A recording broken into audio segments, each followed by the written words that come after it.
नमस्कार, मी शैलजा कलापुरे राहुरीवरून बिलॉंग करते। मी रिहान्स Multitech private limited या कंपनीमध्ये आरोग्य सल्लागार म्हणून काम करते।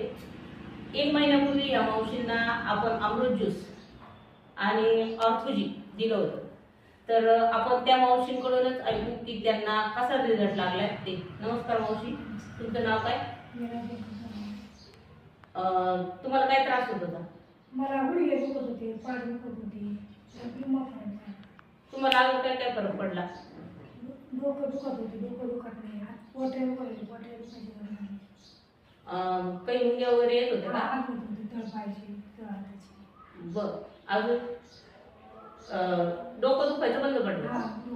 बघा, या मावशींना फक्त अमृत ज्यूस आणि ऑर्थो ज्यूस त्यांना आपण फक्त गुडघ्यासाठी दिलं होतं, पण त्यांचे गुडघे दुखायचे पूर्णपणे बंद झाले। शिवाय त्यांच्या हातापायाला पण मुंग्या येत होत्या, त्यांचं डोकं पण दुखणं बंद झालं, त्यांना आता फ्रेश वाटते। मग मावशी, तुम्ही इतर लोकांना काय सल्ला द्याल? अमृत ज्यूस घ्यावं की नाही घ्यावं? घ्यावं, चांगलं आहे, थकवा येत नाही, थकवा चांगला नाही। बघा, म्हणजे त्यांचं असं म्हणणं आहे की लोकांनी सुद्धा अमृत ज्यूस घेतलं पाहिजे, की हे आयुर्वेदिक औषध हे बऱ्याच आजार, आपण त्यांना फक्त गुडघ्यासाठी दिलं होतं, पण त्यांच्या गुडघ्याबरोबर पित्त, परत मुंग्या येणं हे सुद्धा बंद झालं। म्हणजे आपण ही एकच बॉटल जी 650,000 बळी करते, मग आपण सगळ्यांनी हे अमृत ज्यूस घेतलंच पाहिजे। हर घर रियांश, घर घर रियांश। धन्यवाद।